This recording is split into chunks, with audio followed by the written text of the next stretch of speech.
ایرانی پاسداران انقلاب کا دعویٰ اردن میں یعنی جارڈن میں امریکی الرزق ایئر بیس پر 12 بیلسٹک میزائل داغے گئے۔ IRGC کے مطابق حملے میں امریکی فوجی تنصیبات اور جنگی طیاروں کو یعنی فائٹر پلینز کو نشانہ بنایا گیا ہے۔ ایران کا کہنا ہے کہ امریکی کارروائیوں کے جواب میں یہ جوابی آپریشن جاری رہیں گے۔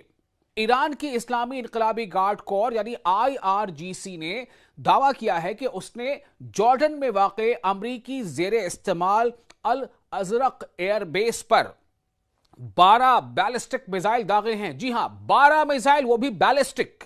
یہ ایران کا دعویٰ ہے اور IRGC کے مطابق یہ کارروائی امریکہ کی جانب سے ایران پر کیے گئے حالیہ میزائل حملوں کے جواب میں کی گئی ہے۔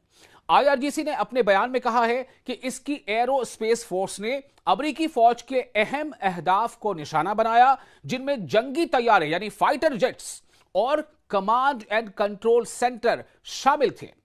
ایرانی فورسز کا دعویٰ ہے کہ حملے کے نتیجے میں بیس کی کئی تنصیبات کو یعنی جو وہاں پر انسٹالیشنز ہوتے ہیں، ملٹری انسٹالیشنز جو ایئر بیس پر ہوتے ہیں، اس سے نقصان پہنچایا گیا ہے اور کئی جنگی طیارے متاثر ہوئے ہیں، یعنی کئی فائٹر جیٹس جو امریکہ کے تھے وہ جو ان پر اثر پڑا ہے وہ خراب ہوئے ہیں، وہ ناکارہ ہو گئے۔ تاہم ان دعووں کی آزاد ذرائع سے فوری طور پر تصدیق نہیں ہو سکی ہے۔ یہ IRGC کا دعویٰ ہے کہ ہم نے نقصان پہنچایا ہے۔ IRGC یعنی اسلامک ریولیوشنری گارڈ کورپس نے مزید خبردار کیا ہے کہ اگر مخالف فریق یعنی ہم جسے کہہ لیں کہ دشمن یعنی امریکہ اور اسرائیل کہ اگر مخالف فریق کی کارروائیاں جاری رہیں تو اس کے جوابی آپریشنز بھی جاری رہیں گے، یعنی اگر آپ ایکشن لوگے تو ہم بھی اس کا جواب دیں گے، آپ اٹیک کرو گے تو ہم بھی جوابی حملہ کریں گے اور زوردار کریں گے۔ ایران نے شروع سے ایک پالیسی اپنائی ہے کہ ایران نے اس حملے میں یعنی اس جنگ کی جب شروعات ہوئی تھی، یاد ہوگا آپ کو 28 فروری کو، تب ایران نے شروعات نہیں کی تھی۔ شروعات کس نے کی تھی؟ امریکہ نے۔ امریکہ اور اسرائیل نے مل کر ایران پر حملہ کیا تھا۔ تو ایران کو کم سے کم اس بارے میں اپر ہینڈ ہے کہ ایران نے کبھی بھی جنگ کی شروعات نہیں کی، لیکن جب بھی حملہ ہوتا ہے ایران، جیسا کہ اس نے پہلے کہا ہے کہ زوردار جواب دیں گے، اور پلٹوار ایران نے اکثر کیا ہے۔ اب نقصان کس کا زیادہ کس کا کم یہ ایک الگ چیز ہے۔ دوسری جانب ایران کے خاتم الانبیاء سینٹرل ہیڈ کوارٹر نے بھی ایک بیان جاری کرتے ہوئے کہا ہے کہ ایرانی مسلح افواج امریکہ کی جانب سے ہونے والی مبینہ جارحیت یعنی ایگریشن کا جواب دیتی رہیں گی۔ بیان میں کہا گیا ہے کہ امریکی حملوں کے بعد ایران نے سخت رد عمل دیا ہے، یعنی بہت ہارڈ ریسپانس دیا ہے، جس کے نتیجے میں امریکہ کو ایک اور عسکری شکست یعنی ڈیفیٹ، ملٹری ڈیفیٹ کا سامنا کرنا پڑا ہے۔ ایرانی اعلیٰ عسکری قیادت یعنی ملٹری لیڈرشپ جو ہے اس نے اس عزم کا بھی اعادہ کیا ہے کہ ملک کی خود مختاری اور سلامتی کے خلاف کسی بھی اقدام کا بھرپور جواب دیا جائے گا۔ ادھر جمعرات کی صبح جاری ہونے والے بیانات میں IRGC اور ایرانی فوج نے خطے میں امریکی فوجی تنصیبات یعنی پورے ریجن میں جہاں کہیں بھی امریکہ کی جو ملٹری بیسز ہیں، ایئر بیسز ہیں، ان انفراسٹرکچرز کے خلاف کئی جوابی کارروائیوں کا اعلان کیا۔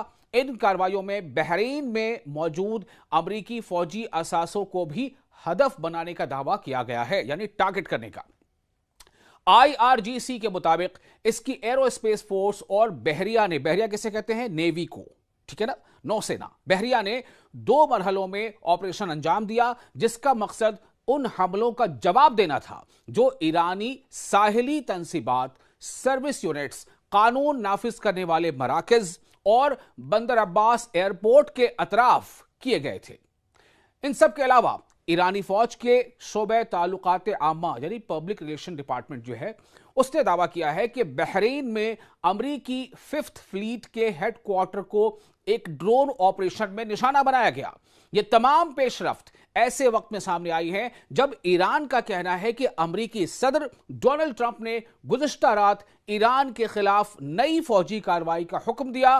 امریکی میڈیا سے گفتگو میں صرف صدر ٹرمپ نے بتایا کہ امریکی افواج نے حالیہ حملوں میں 49 یعنی 49 ٹام ہاک میزائل فائر کیے۔ خطے کی صورتحال تیزی سے بدل رہی ہے اور مختلف فریقین یعنی جو اس میں جو ہم کہہ سکتے ہیں کہ دشمن یعنی ایران کے لیے دشمن امریکہ، امریکہ کے لیے دشمن ایران، تو یہ جو پارٹیز ہیں اور دوسری طرف ساتھ پہ تو اسرائیل ہے ہی، تو فریقین کے دعووں اور بیانات پر عالمی برادری کی گہری نظر بھی ہے، چونکہ جتنا یہ معاملہ سنگین ہوتا جائے گا، گمبھیر ہوتا جائے گا، اس کا اثر دنیا کے لگ بھگ ہر ملک پر پڑے گا۔